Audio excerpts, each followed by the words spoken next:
Barchaning yarasi oiladir. Real hayotda bo'lgan voqea. Adham Amin Nemutlu. 5-qism. 20 kun bo'ldi do'stim. 20 kundan buyon yagona farzandimdan darak yo'q. Uzoqroq kechgan, toqatimni tugatgan, umrimdan ham uzun tuyulgan 20 kun. Men kun deb atadim, lekin e'tibor bermang. Bu so'z endi men uchun oddiy vaqt birligi emas. Har bir lahza, har bir soniya yillarday og'ir va notinch o'tayotganda. Chorasizlik bag'rida oshxonada yomg'irdek g'amga botib o'tirdim. Navbatdagi qidirishni boshlash uchun yana ko'chalarga otlanish niyatida edim. O'sha zahoti telefon jiringladi. Bu qo'ng'iroq emas, yuragimni titratgan signal edi. Alina farzandimni ko'prik ostida hushsiz holda topishgan ekan. Katta yordam bergani, katta xatosini ko'rsatib turgan hamyonidagi pasport bo'ldi. Ana o'shanigina tufayli bizga murojaat qilishgan. Shukr, u hali tirik edi. Qo'limga nimadir olib, urib-surib uydan chiqdim. Politsiya idorasiga yetib borishim, u yerda uni olib, yangi ayblovlardan himoya qilib, bir umrlik botqoqdan, narkotikdan qutqarishim kerak edi. O'g'limni ko'rganimda qalbimga olov tushdi. Oxirgi marta ko'rganimdagidan ham ozib ketgan, hayotdan umidi so'lgan, xuddi muzdek suvda erib ketgan odamdek edi. Jismi ham, ruhi ham ko'chada yuribdi, do'stim. Meni ko'rib, ko'zini olib qochdi. Ali o'g'lim, men keldim, iltimos, menga nafrat bilan qarama. Men senga aziyat yetkazdimmi? Agar shunday bo'lsa ham kechir, iltimos bunday qilma. Bu nafrat, bu yuz o'girish. Uning sababini tushuna olmadim, do'stim. Tushunyapsiz, menda ayb bor, balki jahlingiz ham chiqayapti, lekin ishoning, men bu dunyoda eng yomon odam emasman. Unga hamma narsani muhayyo qildim. Hatto u meni pichoqlaganda ham undan voz kechmadim. Yana bir otaning qo'lidan nima kelardi? Men otalik qilishni bilmasdim. Otalikni yaxshi uy, yaxshi kiyim-kechak, yaxshi sharoit deb bilardim. Aslida esa otalik endi boshlanar ekan. Politsiyachilar Alining barmoq izlarini olib, uni komissarning xonasiga olib borishdi. Men ham chaqirildim. Komissar men bilan yolg'iz gaplashmoqchi ekan. Choy keltirishdi. Siz kelmaguningizcha bolani yubormadim, dedi u. Katta rahmat komissarim. Kechirasiz, ismingiz nima edi? Ismim Ismat, Sardorbey. Tanishganimdan xursandman, Ismat bey. O'g'lingiz kabi qaramlar so'nggi paytlarda ko'payib ketdi. Ular nima qilyapti? Aniqlash mushkul. Bir qarasang bola, bir qarasang o'zidan ham, yaqinlaridan ham xavfli odam. Ozodlikka chiqishi bilan yana o'sha botqoqqa tushib ketishadi. Qaramlik ayni vaqtda eng og'riqli, eng achinarli dard. Ismat komissarim, men hamma narsani qilishga tayyorman. Iltimos yo'l ko'rsating. Men qanday qilib uni qutqarishimni bilmayman. Afsuski, sizning qo'lingizdan hech narsa kelmaydi. Sizga mutaxassislar yordami kerak. Avvalo bir narsani tan olishingiz shart. Farzandingiz narkotikka qaram. Shu zahoti Ali yuragimni parcha-parcha qilgan so'zlarni aytdi. Qilishi kerak bo'lganini qilmadi. Agar menga birozgina bo'lsa ham mehr berganlarida, yaxshi ko'rganlarida men bu holatga tushmasdim. Dunyo necha marta ostin-ustun bo'lishi mumkin. Men uchun har safar qulayotgandek edi. Men uni barcha narsadan ko'proq yaxshi ko'rardim. Hatto dir-dir titrashim ham uning og'rig'iga yetarli bo'la olmagan ekan. Demak, yaxshi ko'rish uslubim noto'g'ri bo'lgan. Ana ko'rdingizmi? Dedi komissar. Bular shunday, ham narkotika qaram, ham naqadar noshukur. Iltimos, shunday demang, yo'l ko'rsating, Ismat komissarim. Ular hech kimni tanigisi kelmaydi. Hujum qilganda esa ota-onasini ham tanimaydi. Bular ajdahodek. Bu kabi yigitlar hamma narsani sotadi. Narkoman qizlar esa mol-mulk uchun o'zini sotadi. Ularda or-nomus qolmagan. Iltimos ayting, nima qilishim kerak? Qanday yordam olsak bo'ladi? Amatem haqida eshitganmisiz? Ha? Bu qaramlikni davolovchi, faqat tibbiy emas, psixologik jihatdan ham yordam beradigan markaz. Farzandingiz shu yerga yotqizilishi kerak. Faqat shu yo'l bilan avvalgi sog'lig'iga qaytishi mumkin. Lekin Ali buni xohlaydimi? Istamayman, deb baqirdi Ali. Men sen bilan bog'liq hech narsani istamayman. Tushunarli, dedi komissar. Bu bola qo'lidan kelgancha qarshilik qiladi. Uni yengish endi sizning, otasi sifatida faqat sizning qo'lingizda. Ismat komissarim, odatda bunday emasdi. Bu moddalar uni shu ahvolga... Bilaman. Bu narkotik deganlari qancha hayotni adoyi tamom qilganini bilaman. Qanday yigitlar, qanday qizlar bu tuzoqlarga tushganini bilaman. O'quv muassasalari atroflarida ishchilarimizni ko'paytirdik. Davlat bu illatga qarshi chiqishdan aslo voz kechmaydi. Maxsus guruhlar tuzdik. Ildizlarni qo'pormagunimizcha to'xtamaymiz. Ismat komissar bilan uzoq gaplashdik. Bu orada Alini tashqariga chiqardik albatta. Baqir-chaqir qilgani sababli. Otasi sifatida Ali bilan gaplashib, nima qilib bo'lsa ham uni rozi qilishim kerak edi. O'g'limni bu yoshida jonsiz badanini quchog'imga olishni istamayman. Doim yomon narsalar haqida o'ylardim. Shu sababli o'g'limni rozi qilish uchun hamma narsaga tayyor edim. U hali ulg'ayadi, universitetga kiradi, muvaffaqiyatli bir yosh yigit bo'lib, hayotning muhabbatini topadi, oila quradi. Shunday narsalarni o'ylashim kerak edi, o'limini emas. Politsiyachilarning yonida kutayotgan Alini olish uchun koridorga chiqdim. Lekin Ali u yerda emasdi. Tezda xavotir bilan politsiyadan so'radim. Hojatxonaga ketganini aytishdi. Ayni paytda men uchun dunyo zulmatga aylangan. Nechanchi marotaba bilmayman. Bu qandayin sinov bo'ldi, bilmasdim. Hojatxona tomon yugurdim. Lekin Ali yo'q edi. Xavotirlanib hamma joyga qaradim, ammo yo'q edi. Ketgandi. Politsiya xodimlari hayron bo'lib yonimga kelishdi, tasalli berish uchun. Lekin uni ushlab turishlari kerak edi. Tasalliga ehtiyojim yo'q edi. Xo'sh, men uni ushlab tura olganmidim? Ular ushlab qolishsa. O'sha damda qalbimdagi yong'inning og'rig'i, farzandimni abadiy yo'qotishi mumkinligining yakuni sizga qanday qilib tushuntiray do'stim? Qo'limda Allohdan sabr so'rashdan boshqasi kelmayotganda, yana chorasiz, yana bir o'zim edim. Suyanadigan, kuch beradigan hech kimim va hech bir sababim yo'q edi. Aksi bo'lgandek, yuragimda jonimni og'ritadigan, meni tushkunlikka tushiradigan ko'pgina og'riq bor edi. Aliyim, Aliyim, qayerdasan? Tushkunlikka tushganingizda eng yaxshisi Yaratganga suyanishdir. Yaxshi kunda barchasiga shukr qilmoq yanada yaxshiroqdir. Xavotir bilan politsiya mahkamasidan chiqqanimda qayerga ketishimni ham bilmasdim. Bekordan bekorga ko'chalarni kezdim. Havo sovuq edi. Ichimdagi yong'in shu qadar kuchli ediki, sovqatishning iloji yo'q edi. O'g'limni topishim kerak. Yana o'sha hududga bordim. Kafelarni ko'zdan kechirdim. So'rab surishtirdim. Faqat Alini emas, Lilini ham so'rayotgandim. Lili meni unga olib borardi, bilaman. U o'g'limni yolg'iz qoldirmaydi. Uni topsam, bolaginamga yaqinlashardim. Butun kun aylanib, endi umidimni uzayotganimda yo'l chetidagi bir o'rindiqqa o'tirdim. Boshimni qo'llarim orasiga oldim. Chorasiz edim. Butun hayotimni ko'zdan kechirdim.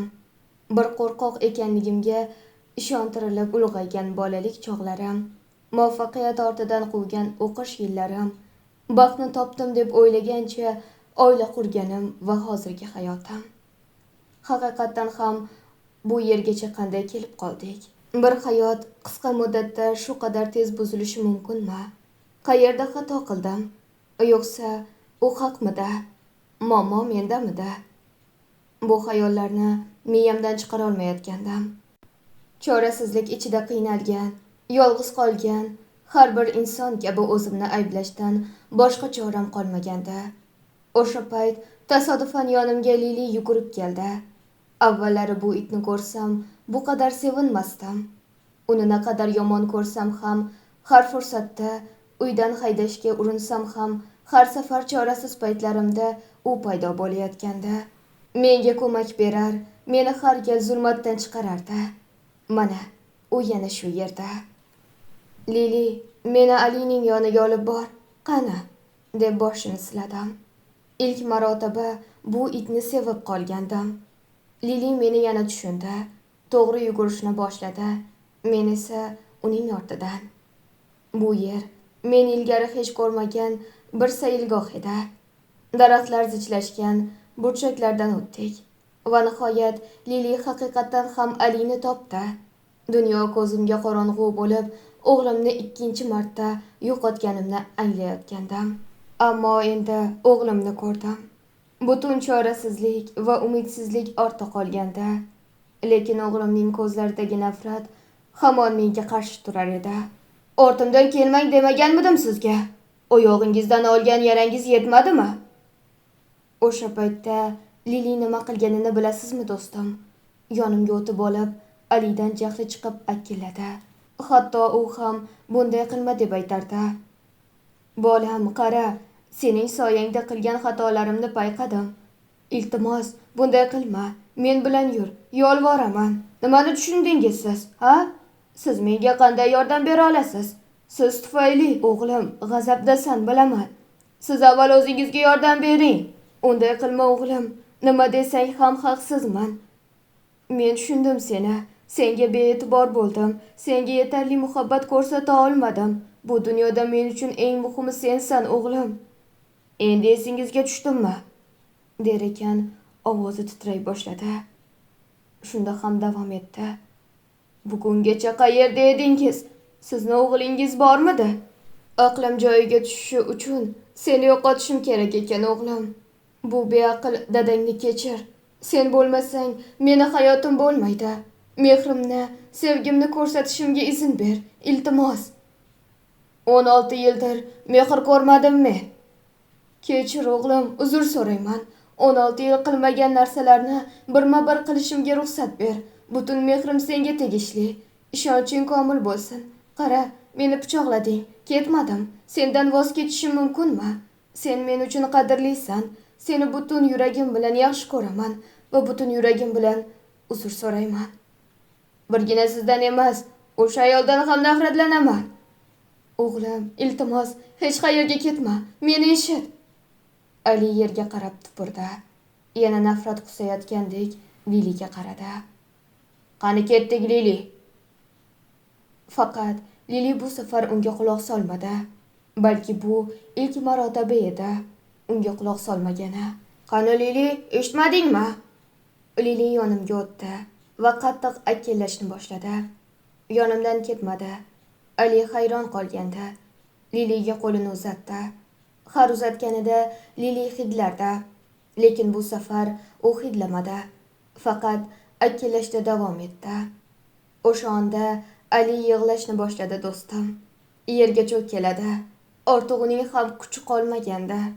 Tomirlariga sanchilgan ignalar faqatgina badanini emas, miyasini ham yeb bitirganda. Charchagandi o'g'lim. Ko'chalarda yotishdan, tovlamachilik qilishdan charchaganda. Bir necha gramm mol topa olish uchun chekmagan azobi yo'q edi uning. Dada, shu qadar yomon o'zgaribmanmi? Lili meni nega tanimayapti? Menga nima bo'ldi, dada? Qanday qilib qutulaman men? Juda ozganda, xuddi yuzi boshqa birovga tegishli edi. Badanining rangi, tanasining hidi ham o'zgargan edi. Men ham Alining yoniga tiz cho'kdim va yig'lashni boshladim. Qattiq quchoqladim o'g'limni. Hozir ayni vaqti edi. Unga mehr berishning va bir ota sifatida yonida bo'lishning ayni vaqti edi. Lili esa atrofda aylanishni boshladi. Men esa yerga o'tirib, o'g'limni bag'rimga bosdim. Kechirim so'rayman, o'g'lim. Hammasi uchun uzr. Dada, meni uyga olib boring va yaxshi ko'ring, iltimos. O'g'lim mendan mehr uchun yolvorayotganda, bu naqadar og'ir bir tuyg'u. Tushuntirishga til ojiz, do'stim. O'g'limga uni sevishimni va doim yaxshi ko'rishimni aytganim uchun u men bilan kelishga rozi bo'lganda, Men qanday bir otamanki, shu kungacha buni his qila olmagan bo'lsam, boshqa yo'llar ham qidirgandim. Hozir uni shu paytgacha tushunmaganim uchun o'zimdan nafratlanib ketdim. Yaxshi ko'rgan insoningga vaqtida yaxshi ko'rishingni aytsang, juda ko'p narsa o'zgaradi. Ali o'z xohishi bilan Amatemga, ya'ni spirtli ichimliklar va giyohvandlikka qaramlikni davolash markaziga yotishga rozi bo'lgandi. Bu qaror uzoq zulmatdan chiqishga urinayotgan bir jonning, ich-ichidan uzilgan, ammo hanuz umid bilan urayotgan yurakning hayqirig'i edi. Markaz mutaxassislari darhol harakatga tushdi. Alining sog'ayishi uchun individual reja tuzildi. Avval tanasi mustahkamlanadi, o'sma ukollar, zarur vitaminlar, so'ng esa maxsus ratsion va muntazam ruhiy qo'llab-quvvatlash. Og'riqli xurujlar vaqtida esa davo va parvarish choralari amalga oshirildi. Bularning barchasi o'g'limga shifo bo'ldi. Ammo eng buyuk shifo bu davo emasdi. Eng buyuk davo mehr-muhabbat edi. Ali mendan uni yaxshi ko'rishimni eshitgani, yuragimdagi iliqlikni his etgani uchun rozi bo'ldi. Faqat shu. Shunchaki men seni yaxshi ko'raman, bolam, degan bir og'iz so'z uni ruhlantirdi. Uni yana hayot sari yetakladi. O'g'liga bee'tibor bo'lgan va aynan shu beparvolik tufayli uni yo'qotish yoqasiga kelib qolgan bir ota uchun bu holat ta'riflab bo'lmas baxt edi. Men endi har bir nafasda, har bir qadamda faqat bir narsani his qilardim. O'g'limning yonida bo'lishim kerak. Endi u hech qachon o'zini yolg'iz his qilmasligi kerak. Dadasi har doim yonida bo'ladi. Har qanday holatda, har qanday soat, har qanday vaziyat, har qanday vaqtda. Birinchi 2 hafta o'limdek o'tdi. Bir vaqtlar Lilidan nafratlangan bo'lsam ham har tong u bilan uydan chiqardik. Go'yoki har bir qadamimiz Ali, biz shu yerdamiz deb aytardi. Kirish mumkin bo'lmagan kunlarda esa soatlab o'sha binoning oldida kutardim. Derazadan bir qarasa bas derdim o'zimga o'zim. Faqat bilsin mening shu yerdaligimni. Dadasi undan hech qachon kechmagan va kechmaydi ham. Ba'zida o'g'limning holati og'irlashar, ko'rishga ruxsat berilmasdi. Ana shunday paytlarda Lilining akillashini istardim. Balki o'sha ovoz garchi devorlar ichida bo'lsa-da unga yetib borar. Balki bir lahzalik chalg'itish, bir damlik eslash, sevgan kuchugidan kelgan tanish sadolar unga kuch berar. Yuragining g'ira-shirasini bir soniyaga bo'lsa-da yoritib qo'yar. Bilardim, ojizman, lekin qo'limdan kelganini qilardim. Do'stim, hamma narsani chetga qo'yaylik. Men ilk bor o'zimni ota deb his qilayotgandim. İlk bor otalik mas'uliyati yelkamni bosayotgan, yuragimni ezayotgan bir vaqt edi. Nima qilsam ham kam tuyular, yuragimdagi afsusni hech narsa bostira olmasdi. Holbuki Ali tug'ilgandan beri o'zimni yaxshi ota der edim. Ko'rmagan mehrni berdim, ko'rmagan so'zlarni aytdim. Faqat bitta narsani unutgan edim. Mehr-muhabbat doimiy bo'lishi kerak. Uni berishni kechiktirish mumkin emas. Chunki haqiqiy otalik bu o'zingizni yaxshi ota deb o'ylash emas, balki farzandingiz sizni qanchalik yaxshi ota deb his qilayotganidir. Bu bergan emas, yetmagan mehring bilan o'lchanadi. Bu yuragingdagi mehr-muhabbatni aytishga jur'at qilishing bilan baholanadi. Ana shu damda men angladim. Ishdan ketdim. Zotan butun vaqtim o'g'limning yonida o'tayotganda. Ishga borish men uchun muhim emasdi. Mening yagona istagim o'g'limning sog'ayishi edi. Menga boylik kerak emasdi. Obro', martaba, jamiyatdagi mavqe hech biri. Men faqat uni yana yashayotganini ko'rmoqchi edim. Yashasa yetadi. Yashasin, dadam yonimda desin. Ana shunda men yana odam bo'laman. Yaxshi ota bo'laman. Hozirgi qilayotganing avvalgi kamchiliklarni yarasini tuzatmaydi. Ammo kelajak uchun bir umid bo'la oladi. Oylar bir-birini quvardi. O'sha yerda nimalarnigina ko'rmadim deysiz. Yotoqqa mixlanib, kunlab chiqmay yotganlar, qochishga urinib devorlarga osilganlar, hamshiralar va shifokorlarga tashlanib, jarohat yetkazmoqchi bo'lganlar. Har xil holatlar bor edi do'stim. Lekin o'g'lim bu holatlarga aralashmayotganidan, salomatlik yo'lida sobit yurayotganidan o'zimni omadli ota deb his qilardim. Va shunda tushundim. Farzandingni o'lim panjarasidan qutqargan ota uchun omadli bo'lishga yana qancha sabablar bo'lar ekan. Ammo yuragimni ezgan, jonimni titratgan narsalar o'g'limning shifokorlarga tez-tez "Dadam meni yaxshi ko'radi" deb aytib yurishi edi. Bu xotira unga shu qadar kuch bag'ishlarmidiki, xurujlar bilan kurashayotgan paytlarda ham xayolidan "Dadang seni yaxshi ko'radi" degan so'zlar ketmasdi. Albatta bunga sabab ham bor edi. Men bu so'zlarni unga juda ham kam aytgan edim. Ezilayotganim, qiynalayotganim aynan shu sababli edi. Jonimdan ham ortiq ko'rgan o'g'limga uni naqadar yaxshi ko'rishimni aytishda bunchalar kechikkandim. Chunki do'stim, kech qolish bu boshqa bir alam. Bu vaqtni orqaga qaytara olmaslik, aytilmagan so'zlar va ko'rsatilmagan mehr og'rig'i edi.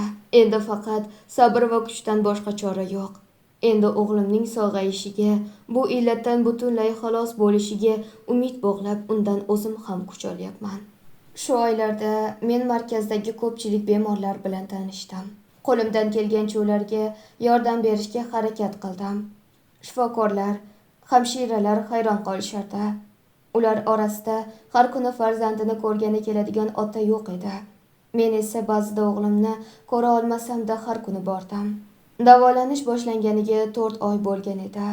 Ishonasizmi do'stim, Ali semirishni boshlaganda, yanoqlardagi o'sha chuqurlar yo'qolib, ko'z tagidagi qorayishlar asta-sekin o'zgarib borayotganda, yuzdagi yara izlari o'chib, rangi silliqlashayotgan edi. Soqollarini olib, saranjom kiyinar, o'ziga qarab qolgan edi. Bu o'zgarishlarni ko'rib, his qilayotgan quvonchimni so'z bilan ifoda qilib bo'lmasdi. Bu tirilish edi. Bu umidning qaytishi edi. Bu hayotga yana bir bor ha deyish edi. Ammo bir fikr doim yuragimni ezardi. Agar o'g'limni bu holatga tushmasdan avval yonida bo'lganimda, balki bizning yanada ko'proq baxtli kunlarimiz bo'larmidi. O'tgan kunlar uchun endi qo'limdan hech narsa kelmaydi. Lekin bir narsani chin yurakdan ayta olaman. Bundan keyin doim o'g'limning yonida bo'laman. Hayot insonni naqadar o'zgartirar ekan. Vaqt esa insondagi o'y-fikrlarni bir lahzada teskarisiga burib yuborar ekan. O'tgan yili men o'g'lim faqat imtihonlardan o'tsin, muvaffaqiyatli bo'lsin deb yurgan edim. O'zini ota deb bilgan, ammo otalikning asl mohiyatini anglamagan odam edim. Hozir esa butkul o'zgachaman. Endi otalikni yuragimning eng chuqur nuqtasida his qilyapman. Endi men uchun farzandimning ahvoli, sog'ligi muhim. Muhabbat, qabul, mehr muhim.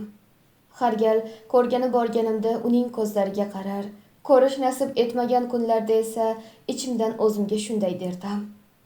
Barakalla o'g'lim, bu illatni yenggansan. Sen kuchlisan. Eng aziz borlig'imsan. Bundan keyin faqat sen uchun yashayman. Kech qolgan bo'lsam ham bundan keyin sendan hech qachon voz kechmayman. Va nihoyat bir kuni Alini ko'rgani borganimda undagi ijobiy o'zgarishlar shunchalik yaqqol ko'zga tashlanadiki, ich-ichimdan shukrona aytdim. Ha, o'g'limning to'liq qutulishiga juda oz qolganda, yuragim gursillab urar, xursandligim tanamga sig'masdi. "Voy o'g'lim, qalaysan? Vaziyatlar qanday ketyapti?" dedim quvonchimni yashirmay. U tabassum qilib, "Yaxshiman dada, xuddi ko'rmayotgandek so'rayapsiz-a?" dedi. Kuldim. Bilardim, ko'rayotgan edim. Bilardim, u xafa bo'lmasin deb so'rayotgandim. "Kulavering dada, soqolingizni olibsiz. Senga chiroyli ko'rinishni xohladim o'g'lim. Chiroyli emasmanmi?" "Men sizdan ko'rkam va yoshman", dedi kulib.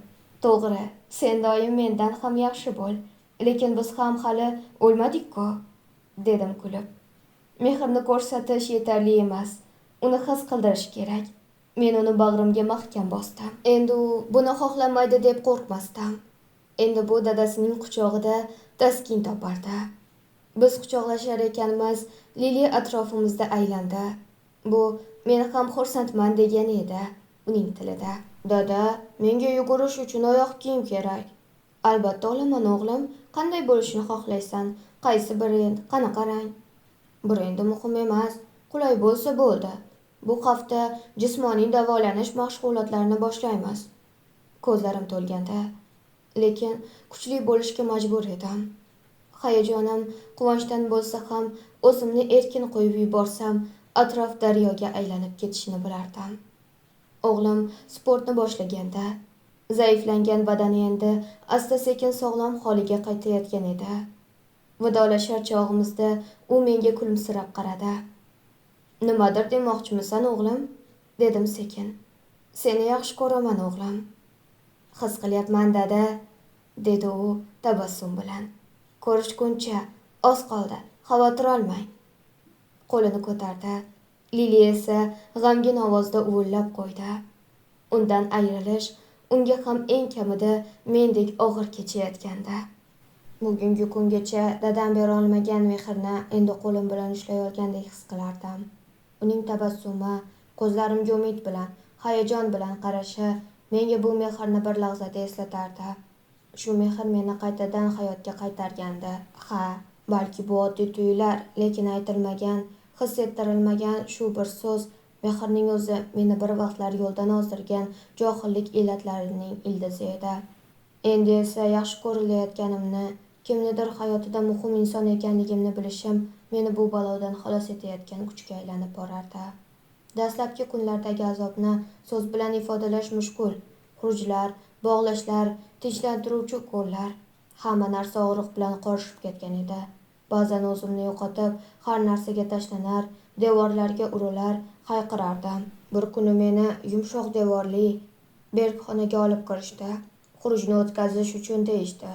O'sha kuni men ularning bu ishini adolat deb emas, jazo deb qabul qilgan edim. Chunki o'sha paytda odam o'ziga egalik qilmaydi. Faqat modda, faqat og'riq va uning ortidan quvayotgan istak qoladi. Hozir o'sha damlarni eslasam, tushunaman. Ular barchasini mening yaxshi bo'lishim, sog'ayishim uchun qilishgan. Ammo o'sha paytda do'stim, buni anglash uchun hali o'zimni topmagan edim. Xurujlarning shiddati asta-sekin kamayib borardi. Buning eng katta sababi dadamning eshik tagida ekanligi va Lilining har safar uvillab ovoz berishi edi. Ularning borligi menga kuch bag'ishlardi. Shifokorlar buni payqab har safar shunday derdilar. Otangiz har kuni shu yerda, sizni har kuni ko'rgani keladi. Men esa hayajon bilan yosh boladek so'rardim. Bilasizmi, u meni yaxshi ko'rarkan. Har gal bu so'zni aytganda yuragimga issiqlik yugurar, mehrning o'zi davo bo'lishini his qilardim. Endi dadam yana og'riq chekmasligi uchun bo'lsa ham sog'ayishim kerak edi. Endi men faqat o'zim uchun emas, u uchun yashashim lozim edi do'stim. Davolanishim boshlangandan bir necha hafta o'tib, ta'm bilishim qaytgandi.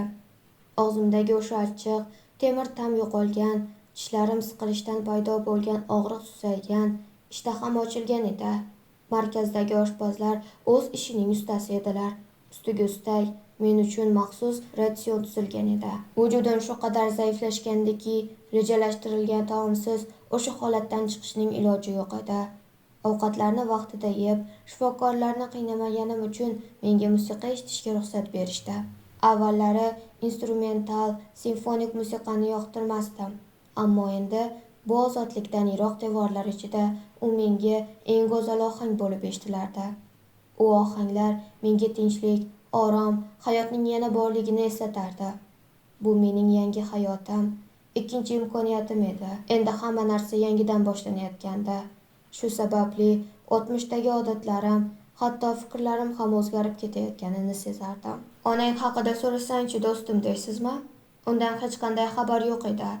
To'g'rirog'i, dadam aytganiga ko'ra, oyim shahardan chiqib ketgan, lekin meni tez-tez so'rab turar, holimdan xabardor bo'larkan. Go'yo u ham tashvishdadir, deya meni tinchlantirmoqchi bo'lardi. Ammo men bunga ishonmasdim, chunki o'ylardim, bir ona farzandi bu ahvolda bo'lsa, u qanday qilib tinch yuradi? Baribir bunga ko'p bosh qotirmadim, chunki endi men uchun muhim narsa dadam va Lili edi. Ularning har kuni yonimda bo'lishi, sevgisini his ettirishi bu dunyodagi eng katta baxt edi. Chunki endi bilardim, Bu dunyoda meni chin dildan sevgan, qayg'urgan, men uchun yashayotgan ikki jon bor. Biri dadam, biri suyukli itim Lili. Va ular tufayli men yana inson bo'lib yashay boshlagandim. Ikkinchi hayot yo'q. Birinchi hayotni o'zgartirish bordir. Barchaning yarasi oiladir. Real hayotda bo'lgan voqea. Adham Amin Nemutlo. 5-qism tugadi. E'tiboringiz uchun rahmat.